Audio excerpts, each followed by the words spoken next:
Jai Shriram. Welcome to Masala Papad. ನಾನು ಅಜಿತ್ ಬೊಪ್ನಳ್ಳಿ.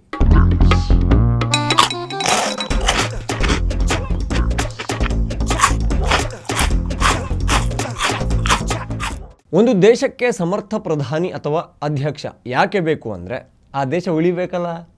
ಅಸಮರ್ಥರೋ ಪುಕ್ಕಲರನ್ನೋ ತಂದು ಅಧಿಕಾರ ಕೊಟ್ಟರೆ ಎಷ್ಟು ವರ್ಷ ಅಂತ ಅವರ ಕೈಲಿ ಕಿಸಿಯೋಕೆ ಆಗುತ್ತೆ.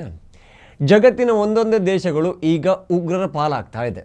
ಶುರುವಲ್ಲಿ ಅಫ್ಘಾನಿಸ್ತಾನ, ಯಾವಾಗ ಅಮೇರಿಕ ತಾನು ಬಂದ ಕೆಲಸ ಆಯಿತು ಅಂತ ಅಲ್ಲಿಂದ ತನ್ನ ಮಿಲಿಟರಿ ಬೇಸ್ ತಗೊಂಡು ಮನೆ ಕಡೆ ಹೋಯ್ತೋ, ಬಂದರು ನೋಡಿ ತಲೆ ಕೆಟ್ಟ ತಾಲಿಬಾನಿಗಳು, ಖಟ್ಟರ್ ಇಸ್ಲಾಮನ್ನು ಪಾಲಿಸೋರು. ಮೊದಲು ಅಲ್ಲಿ ಪ್ರಜಾಪ್ರಭುತ್ವ ಇತ್ತು, ಆಗ ಎಲ್ಲವೂ ಚೆನ್ನಾಗಿಯೇ ಇದ್ದಂಗಿತ್ತು. ಅಮೇರಿಕ ಕೂಡ ತನ್ನ ಆರ್ಮಿಯನ್ನು ಅಲ್ಲಿ ಇಟ್ಟಿದ್ದಕ್ಕೆ ಉಗ್ರರ ಕಾಟ ಕಮ್ಮಿಯಾಗಿತ್ತು. ಆದರೆ ಯಾವಾಗ ಅಮೇರಿಕ ತನ್ನ ನರಿ ಬುದ್ಧಿಯನ್ನು ತೋರಿಸ್ತಲ್ಲ, ಅಲ್ಲಿಂದ ನಮಗೂ ನಿಮಗೂ ಸಂಬಂಧನ ಇಲ್ಲ ಅಂತ ಹೋಯ್ತಲ್ಲ, ಆಗ ಬೆಟ್ಟಗಳಲ್ಲಿ ವಾಸವಿದ್ದ ತಾಲಿಬಾನಿಗಳು ಸಿಟಿ ಒಳಗೆ ಬಂದರು. ಸಂಸತ್ತಲ್ಲಿ ಗಾಂಜಾ ಹೊಡೆದ ಗೋರಿಲ್ಲಾಗಳ ಥರಾಡಿದರು. ಮುಂದಿನ ದೇಶ ಅಂದರೆ ಶ್ರೀಲಂಕಾ. ಅಲ್ಲಿನ ಅಧ್ಯಕ್ಷ ಗೊಟಬಯ ರಾಜಪಕ್ಸ ಯಾವಾಗ ದೇಶವನ್ನು ದಿವಾಳಿ ಮಾಡಿ ಇನ್ಮೇಲೆ ನನ್ನ ಕೈಲಿ ಆಗೋದಿಲ್ಲ ಅಂತ ದೇಶ ಬಿಟ್ಟು ಪರಾರಿಯಾದನೋ, ಅಲ್ಲಿನ ಜನ ಕೂಡ ಹುಚ್ಚರಾಗಿದ್ದರು. ಸನತ್ ಜಯಸೂರ್ಯ ಥರ ಖ್ಯಾತನಾಮರು ಕೂಡ ಅಧ್ಯಕ್ಷನ ವಿರುದ್ಧ ಬೀದಿಗೆ ಬಂದಿದ್ದರು. ಈಗ ಕೂಡ ಶ್ರೀಲಂಕಾ ರೂಟಿಗೆ ಬಂದಿಲ್ಲ. ಮುಂದೆ ನಮ್ಮ ಪಕ್ಕದ ದೇಶ ಬಾಂಗ್ಲಾ. ಶೇಖ್ ಹಸೀನಾ ಓಡಿ ಬಂದು ಭಾರತದಲ್ಲಿ ಹೊಕ್ಕೊಂಡ್ರು. ಅಲ್ಲಿ ಅಂದರೆ ಅಡ್ಕಸ್ಬಿ ಬುಲ್ಲಾಗಳು ಶೇಖ್ ಹಸೀನಾ ಮನೆಗೆ ನುಗ್ಗಿದ್ರು, ಸಿಕ್ಕಿದ್ದನ್ನು ದೋಚಿದ್ರು. ಎಲ್ಲಿ ತನಕ ಬರಗೆಟ್ಟ ಬುಲ್ಲಾಗಳು ಅಂದರೆ ಅಲ್ಲಿದ್ದ ಕಾಚಾಬ್ರಾ ಕೂಡ ಬಿಟ್ಟಿರಲಿಲ್ಲ. ಮೇಲಿಂದ ಹಿಂಸಾಚಾರ ಬೇರೆ. ಈಗ ಇನ್ನೊಂದು ದೇಶದ ಅಧ್ಯಕ್ಷ ಎಸ್ಕೇಪ್, ಅದೇ ಸಿರಿಯಾ. ಅವ ಅಧ್ಯಕ್ಷ ಅಲ್ಲ, ಸರ್ವಾಧಿಕಾರಿ. ಅವನ ಮಾತೇ ಫೈನಲ್ ಆಗಿತ್ತು. ಆದರೆ ಬಂಡುಕೋರರು ದಂಡೆತ್ತಿ ಬಂದಾಗ ಪ್ಯಾಂಟಿನ ಬಣ್ಣ ಹಳದಿಯಾಗೋಯ್ತು. ಸೀದಾ ವಿಮಾನ ನಿಲ್ದಾಣಕ್ಕೆ ಹೋದ, ಪ್ರೈವೇಟ್ ಜೆಟ್ ಹತ್ತದ, ಅಜ್ಞಾತ ಸ್ಥಳಕ್ಕೆ ಹೋದ. ಒಂದು ವರದಿಯ ಪ್ರಕಾರ ಅವನನ್ನು ದಾರಿ ಮಧ್ಯದಲ್ಲೇ ಅವನ ಸಹಚರರೇ ಸಾಯಿಸಿದ್ದಾರೆ ಅನ್ನೋದು. ಕಾಮಿಡಿಯನ್ ಗೊತ್ತಾ? ಕುಟುಂಬ ರಾಜಕಾರಣಕ್ಕೆ ಸಿರಿಯಾ ದೇಶ ಸತ್ತೇ ಹೋಯಿತು. 54 ವರ್ಷ ಒಂದೇ ಒಂದು ಕುಟುಂಬದ ಹತ್ರ ಪವರ್ ಇದ್ದಿದ್ದು. ಬಂಡುಕೋರರ ಸೊಂಟ ಮುರಿಯೋಕೆ ಒಂದೊಳ್ಳೆ ಸೈನ್ಯವನ್ನು ಕೂಡ ಆತ ಕಟ್ಟಲಿಲ್ಲ. ಆಳ್ವಿಕೆ ಮಾಡ್ದ, ದುಡ್ಡು ತಿಂದ, ಶೋಕಿ ಜೀವನ ಮಾಡ್ದ. ಈಗ ದೇಶವನ್ನು ದಿಕ್ಕೆಟ್ಟ ಸ್ಥಿತಿಯಲ್ಲಿಟ್ಟು ಹೋದ. ಬಂಡುಕೋರರು ಅವನ ಮನೆಯನ್ನೇ ಈಗ ಕಬ್ಜಾ ಮಾಡಿದ್ದಾರೆ.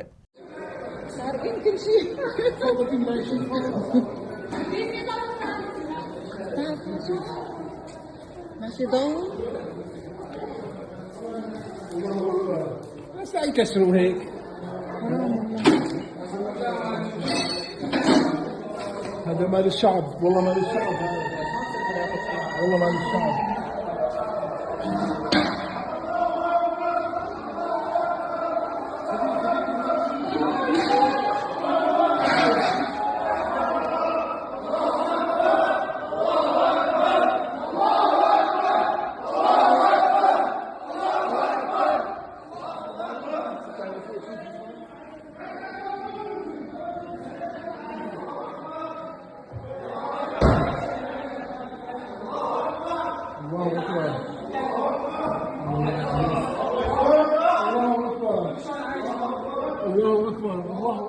ಅಷ್ಟೇ ಅಲ್ಲ, ಸೋಷಿಯಲ್ ಮೀಡಿಯಾಕ್ಕೊಂದು ಥ್ಯಾಂಕ್ಸ್ ಹೇಳಲೇಬೇಕು.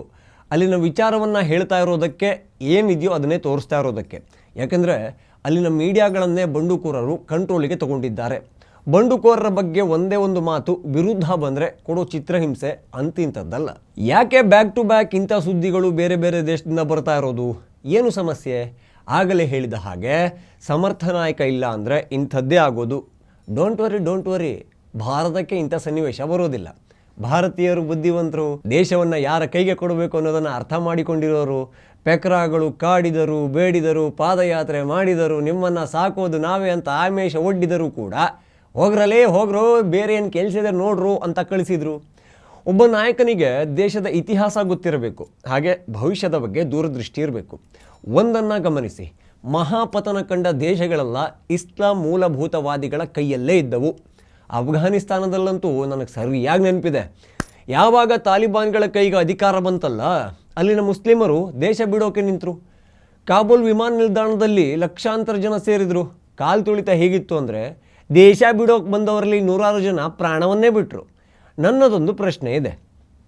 ಅಫ್ಘಾನಿಸ್ತಾನ ಮುಸ್ಲಿಮರ ದೇಶ, ಅಲ್ಲಿ ಅವರ ಸಂಖ್ಯೆ ಹೆಚ್ಚಿದೆ. ಬೇರೆ ದೇಶಗಳಲ್ಲಿ ಅವರು ಹೇಳೋದೇನು ಕೇಳೋದೇನು, ನಮಗೆ ಶರಿಯತ್ ಕಾನೂನು ಬೇಕು ಅಂತ. ನಮ್ಮ ದೇಶದಲ್ಲೂ ಕೂಡ ಅನೇಕ ಅಬ್ಬೆಪಾರಿ ಲೂಸ್ ಲೇಸ್ ಪೈಜಾಮಗಳದ್ದು ಅದೇ ಬೇಡಿಕೆ.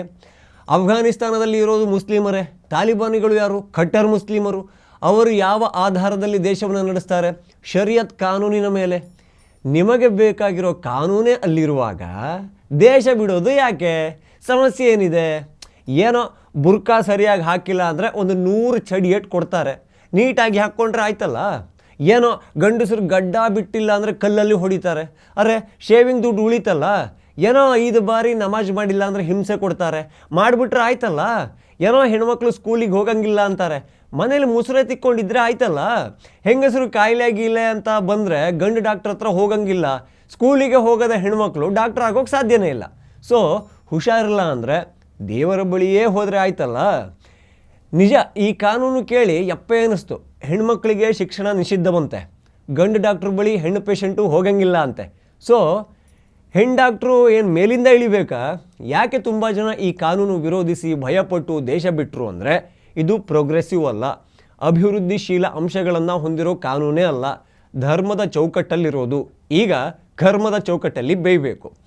ಅಲ್ಲಿ ಕೂಡ ಜನ ಊರು ಬಿಡ್ತಾ ಇದ್ದಾರೆ. ಎಲ್ಲಿ? ಸಿರಿಯಾದಲ್ಲಿ.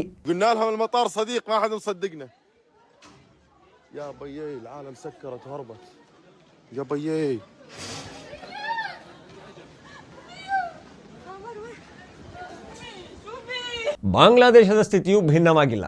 ಅಲ್ಲಿ ಜಾಬ್ಗಳಿಲ್ಲ. ಎಕ್ಸ್ಪೋರ್ಟ್ಸ್ಗಿಂತ ಇಂಪೋರ್ಟೇ ಜಾಸ್ತಿ ಆಗ್ತಾ ಇದೆ. ದೇಶ ಇನ್ನೊಂದು ಪಾಕಿಸ್ತಾನ ಆಗ್ತಾ ಇದೆ. ಚಿಕ್ಕ ದೇಶದಲ್ಲಿ ಧರ್ಮಾಂಧತೆ ಜಾಸ್ತಿ ಆಗ್ತಾ ಇದೆ. ಹಿಂದೂಗಳನ್ನು ಕಂಡ್ರೆ ದ್ವೇಷ, ಕೊಚ್ಚು, ಕೊಲ್ಲು, ಇದೇ ಮಾತುಗಳು. ಉದ್ಧಾರ ಮಾಡೋಕ್ಕೆ ಬಂದಿರೋ ಹೊಸಬ ಅಂತೂ ನೊಬೆಲ್ ವಿಜೇತ ಅಂತೆ. ಖಂಡಿತ ಆತ ದೇಶವನ್ನು ಮುಳುಗಿಸಿ ಮನೆ ಖಾಲಿ ಮಾಡಿಕೊಂಡೇ ಹೋಗ್ತಾನೆ. ಇನ್ನೊಂದು ಕಡೆ ಸಿರಿಯಾ ಅಧ್ಯಕ್ಷ ಬಶರ್ ಅಲ್ ಅಸಾದ್ ಪಲಾಯನ ಮಾಡ್ತಾ ಇರೋದು ಗೊತ್ತಾಗ್ತಾ ಇದ್ದ ಹಾಗೆ ಅಮೆರಿಕ ಐಸಿಸ್ ಉಗ್ರ ನೆಲೆಗಳ ಮೇಲೆ ದಾಳಿ ಮಾಡಿದೆ. 2011ರಲ್ಲಿ ಶುರುವಾಗಿದ್ದ ಈ ಸಂಘರ್ಷ ಎಷ್ಟು ಜನರನ್ನು ಬಲಿ ಪಡೆದಿದೆ ಗೊತ್ತಾ? 5 ಲಕ್ಷ. ಸತ್ತವರೇ ಎಷ್ಟು ಅಂದರೆ ಮನೆ ಮಠ ಕಳ್ಕೊಂಡಿರೋರು ಎಷ್ಟಿರಬಹುದು, ಗಾಯ ಆದವರು ಎಷ್ಟಿರಬಹುದು. ಅವರಿಗೆ ಟ್ರೀಟ್ಮೆಂಟ್ ಕೊಡೋ ಆಸ್ಪತ್ರೆಗಳನ್ನೇ ಆ ಕಾಲದಲ್ಲಿ ಐಸಿಸ್ ಬಂಡುಕೋರರು ಉಡಿಸ್ ಮಾಡಿದರು. ಅದ್ಯಾವ ಪುಸ್ತಕವನ್ನು ಓದ್ತಾರೋ ಏನೋ ಆ ಉಗ್ರರೆಲ್ಲ. ಕಟ್ಟಿದ್ದನ್ನೆಲ್ಲ ಕೆಡುವಂತ ಯಾರು ಹೇಳಿಕೊಡ್ತಾರೋ ಏನೋ. ಶಿಯಾಗಳು ಇರೋದೇ ಸಾಯೋಕೆ ಅಂತ ಕಿವಿ ಕಚ್ಚೋ ಹಲ್ಲುಗಳು ಯಾವುದಿರ್ಬೋದು? ಅವರ ಮೇಲಿನ ದ್ವೇಷ ಎಷ್ಟಿದೆ ನೋಡಿ.